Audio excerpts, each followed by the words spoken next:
Hi, ಒಂದು ನಿಮಿಷ ಎಲ್ಲರೂ ಸಮಯ ಮಾಡ್ಕೊಂಡು ವಿಡಿಯೋನ ಫುಲ್ ನೋಡಿ. ಯಾಕಂದ್ರೆ ವಿಡಿಯೋ ನೋಡಿದ ಮೇಲೆ ನೀವು ಜೀವನ ನೋಡ್ತಿರೋ ರೀತಿ ಹಾಗೆ ದಿಕ್ ಬದಲಾಗ್ಬೋದು ಅಂತ ಹೇಳ್ತೀನಿ. ಯಾಕಂದ್ರೆ ಇವತ್ತು ಬೆಳಗ್ಗೆ ಒಂದು ಕಾಲ್ ಬಂದಿತ್ತು. ಒಂದು ಲೇಡಿ ಕಾಲ್ ಮಾಡಿ, ಸರ್ ನಮ್ಮ ಮಕ್ಕಳಿಗೆ ಬಿಸಿನೀರಿನ ವ್ಯವಸ್ಥೆ ಕಲ್ಪಿಸ್ಕೊಡ್ಬೇಕಾಯ್ತು, ಸೋಲಾರ್ ಬೇಕಾಯ್ತು, ದಯವಿಟ್ಟು ನಮ್ಮ ಬಿಲ್ಡಿಂಗ್ ಹತ್ರ ಬನ್ನಿ ಅಂತ ಹೇಳಿದ್ರು. ನಾನು ನಾರ್ಮಲಿ ಯಾವುದೋ ಫ್ಯಾಮಿಲಿಯ ಪರ್ಸನ್ ಇರ್ಬೋದು ಅಂದ್ಕೊಂಡು ಆ ಬಿಲ್ಡಿಂಗ್ ಹತ್ರ ಹೋದೆ. ಈ ಬಿಲ್ಡಿಂಗ್ ಇರೋದು ಮಾಗಲಿ ರೋಡ್ ಹತ್ರ ಇರೋ ಕಡುಬಗೆರೆ ಕ್ರಾಸ್ ಹತ್ರ. ನಾನು ಅಲ್ಲಿ ಬಂದು ನೋಡಿದ್ಮೇಲೆ ಮಕ್ಕಳ ಮೇಲೆ ಒಂದು 20-30 ಜನ ಇರ್ಬೋದು ಅನ್ಕೊಂಡೆ. ಬಟ್ ನನ್ನ ಊಹೆ ತಪ್ಪಾಗಿತ್ತು. ಅಲ್ಲಿ ಸುಮಾರು 150 ಮಕ್ಕಳಿದ್ರು. ಹಾಗೆ ಬಿಲ್ಡಿಂಗ್ ನೋಡಿದ್ಮೇಲೆ ನಾನು ಅನ್ಕೊಂಡೆ ಇದು ಯಾವುದೋ ಹಾಸ್ಟೆಲ್ ಇರ್ಬೋದು ಅಥವಾ ಲೇಡೀಸ್ ಪಿ ಜಿ ಇರ್ಬೋದು ಅನ್ಕೊಂಡೆ. ಬಟ್ ಆಗ್ಲೂ ನನ್ನ ಊಹೆ ತಪ್ಪಾಗಿತ್ತು.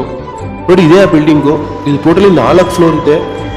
ವೀಕ್ಷಕರೇ, ನೀವು ನಂಬಕ್ಕಾಗಲ್ಲ, ಒಂದೊಂದು ಫ್ಲೋರಲ್ಲೂ ಒಂದೊಂದು ವರ್ಗದ ಅಂದ್ರೆ ಸಮಾಜದಲ್ಲಿ ನೊಂದು ಅಸಹಾಯಕರಾಗಿ ಇರುವಂತಹ ಒಂದೊಂದು ವರ್ಗದ ಜನ ಒಂದೊಂದು ಫ್ಲೋರಲ್ಲಿ ತಮ್ಮ ಬದುಕನ್ನ ರೂಪಿಸ್ಕೊಂಡಿದ್ದಾರೆ ಅಂತ ಹೇಳ್ಬೋದು.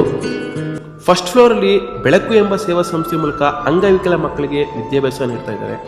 ಸೆಕೆಂಡ್ ಫ್ಲೋರ್ ಅಲ್ಲಿ ಜ್ಞಾನಜ್ಯೋತಿ ಎಂಬ ಸೇವಾ ಸಂಸ್ಥೆ ಮೂಲಕ ಬಡ ಹಾಗೂ ಅನಾಥ ಮಕ್ಕಳಿಗೆ ವಿದ್ಯಾಭ್ಯಾಸ ನೀಡ್ತಾ ಇದ್ದಾರೆ.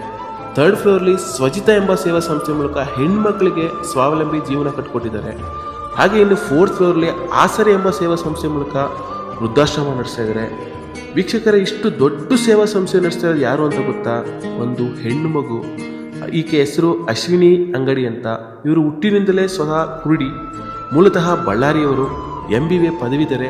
ತಾನು ವಿಕಲಚೇತನ ಅಂತ ಗೊತ್ತಿದ್ದು ಎಲ್ಲರಂತೆ ಅಸಹಾಯಕಳಾಗದೆ ತನ್ನಂತೆ ಈ ಸಮಾಜದಲ್ಲಿ ಇರುವ ವಿಕಲಚೇತನ ಮಕ್ಕಳು ಕಷ್ಟಪಡಬಾರ್ದು ಅಂತ ಅವರಿಗೋಸ್ಕರ ಈ ದೊಡ್ಡ ಸಂಸ್ಥೆ ಕಟ್ಟಿದ್ದಾರೆ. ವೀಕ್ಷಕರೇ, ಇವರ ಹೆಸರಲ್ಲಿ ಎಲ್ಲ ರೆಕಾರ್ಡು ಇದ್ದಾವೆ. ಗಿನ್ನಿಸ್ ದಾಖಲೆ, ಲಿಮ್ಕಾ ರೆಕಾರ್ಡು ಎಲ್ಲವೂ ಇದ್ದಾವೆ. ನಮ್ಮ ರಾಜ್ಯದ ಮುಖ್ಯಮಂತ್ರಿಯಿಂದ ಹಿಡಿದು ಪ್ರಧಾನಮಂತ್ರಿಗಳು, ಅಮೆರಿಕದ ಪ್ರೆಸಿಡೆಂಟ್ಗಳು ಇವರ ಕಾರ್ಯವನ್ನು ಮೆಚ್ಚಿದ್ದಾರೆ. ಕೊನೆಯದಾಗಿ ನಾನು ಹೇಳೋದೇನೆಂದರೆ, ಮನುಷ್ಯ ನಡುವೆ ಕೋಪ, ಅಸೂಯೆ ಇರೋ ಈ ಕಾಲದಲ್ಲಿ ತನ್ನಂತೆ ಇರುವ ಇತರ ವಿಕಲಚಿತ್ರ ಮಕ್ಕಳ ಸೇವೆ ಮಾಡ್ತಾ ಇರೋ ಈಕೆ ಸಾಧನೆಗೆ ಹ್ಯಾಟ್ಸ್ ಆಫ್.